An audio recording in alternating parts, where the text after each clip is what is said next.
Hello guys, good morning. Tara, luto ta.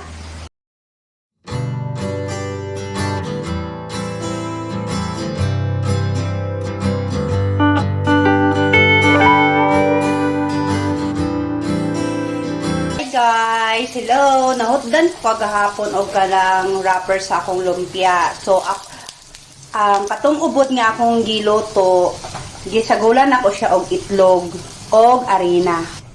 Ayan, kato na siya ang akong ubod kagapon yung sagulan akong arena o itlog. Mauna na siya akong giprito guys, namikin na siya isaw-saw sa toyo o kalamansi.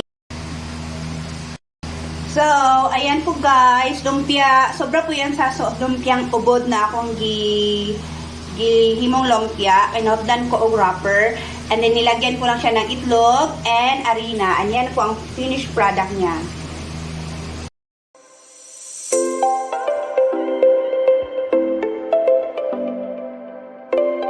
Thank you for watching po guys, and don't forget to like, share, and subscribe po to our YouTube channel, Daphne and Victoria 777 and Victorious Victoria 888. Thank you po, and God bless us all. Love you!